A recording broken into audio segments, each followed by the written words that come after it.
Expansion? We're talking about expansion? That's right. DC Defenders defensive coordinator Gregg Williams was on his podcast with Blake Williams called Come Get Some. It's a great show. Definitely check it out. It's on YouTube. They not only talk about the NFL and the Cleveland Browns, but they also talk about the DC Defenders and defense and all this kind of stuff. So if you want to get full Gregg Williams experience and how he calls defensive plays, it is a show to watch. So the first thing he mentioned in there is that he was excited about the support of the DC fans and how rapid they sold out tickets in the beer snakes section. He said, quote, and we just found out too, Blake, we just found out that almost every single ticket has been sold out there this year, talking about Audi Field. But in the beer snake section, when they put up those tickets, they sold out in that beer snake section in 20 minutes. That is interesting, and that is fantastic for the league, and I'm not surprised. If you go check out Ticketmaster, you can see that there's still tickets available, but then you start to see a lot of more resale tickets. Different sections are being opened. It still says general admission for the beer snake section. So I think there's still tickets available. But if you take a look at the DC Defender stuff, you can see that the tickets are actually selling fast. And I think things are going well. I mean, it was a lot of like verified tickets. Then I was like scrolling around and all of a sudden I saw resale. So here you see all the resale tickets. There's a lot of resale tickets. So people bought the tickets and are trying to sell them maybe for a little profit. We'll see as the season gets closer. We're only a couple weeks away, but basically the gist of it is that ticket sales are really going well for the DC Defenders. That is great news. And I hope that Audi Field is packed. He also talked about the UFL's ambitious plan for expansion, talking about the strategic approach to improving, kind of adding to more teams. And, well, this is what he said. It'll be interesting now. The UFL only played in Birmingham. Now they're going to be going out to cities just like we did. And then, with the success of this year, they're looking at selling the teams into the different markets and all that stuff, plus increasing, going from 8 teams this year to 12 teams the next year and 16 teams the following year. And they've got it set up in a very positive way. And it's so much needed for spring football to help the NFL and to keep everything going. So you see, the key to this happening is that the league needs to have a successful first season, and it is critical. Ticket sales, viewership, merch sales, sponsorship, all that stuff, a good energy for the league.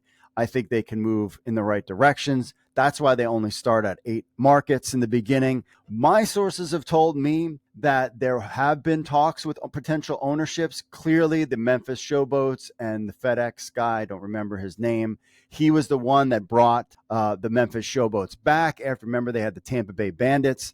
And according to, during their press conference, he said, hey, Brian Woods got a phone call from the head of FedEx, the owner of FedEx, and he said, I want a team in Memphis. And that's how that team came about.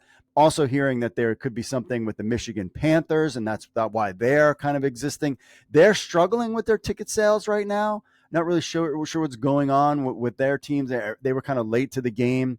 Not sure about the fan base there just yet, but I feel like that team was brought in the fold of the 8 because there's potential ownership there. Also heard that New Jersey, Philadelphia, Canton are potential places with ownership as well. So if they're going to add another 4 teams next season, I definitely think that New Jersey, Canton, Philadelphia are in the mix there. And of course, this also goes to the XFL side of things with Orlando, who already has a stadium, and Seattle, who already has a stadium, as potential fits as well. I mean, Seattle, this would be a lot better in the season. It wouldn't be as cold like it was if they continue with this time frame, though they might go back to the February time frame. That has been kind of rumblings too. They just kind of did this because they were kind of merging everything together.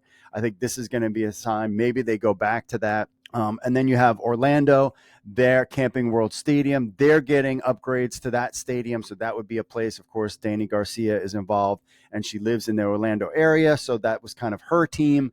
So maybe those teams come on board, or maybe not. Maybe Michigan goes away and another team comes on. So this is good news for fans who lost their team, or even fans that don't have a team yet. It gives them a reason to watch the league, because they could potentially have, I mean, if you live in New Jersey, there could be a Philadelphia team. And if you're living in New York, you lost the New York Guardians. I mean, if you're in Florida or Atlanta, you have the Guardians down there. Maybe they changed names.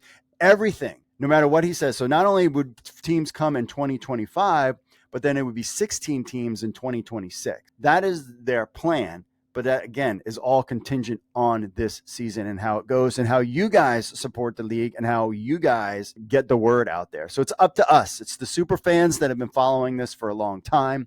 It is up to us to be the ones that take this league to the next level. Like Mike Mitchell said in our podcast last week from Sports Illustrated, that you can't get any better than ESPN and Fox Sports partnering together to have a football league. You have this new kind of Fox, ESPN getting together, sports network streaming thing that they're working on together. They know they can't compete with each other. Then they'll have to go up against the Apples and the Netflix. Netflix is getting involved in sports too. We know about the wrestling moving to there. The Rock is involved with that as well. So clearly something is going to happen. Clearly there is a market for this. It just needs to have a little patience, and this is the first year. I think they went bare bones. We've talked about it on the show multiple times. Bare bones on the season in order to see if this thing works. And I have a feeling we hear about the ticket demand in DC. The ticket demand in St. Louis is strong. So is Birmingham. Other locations, I think, will step up as the season goes. The juice isn't there as it was in 2020 and 2023. But the problem is, I think once you get to Fox, once these games are on television, I think things will start to bounce and people will start to get interested, looking at fantasy, looking at DraftKings and doing all those kind of things and really kind of get into it once the season hits. So what we want to see is maybe a peak in the beginning. We would love to see growth.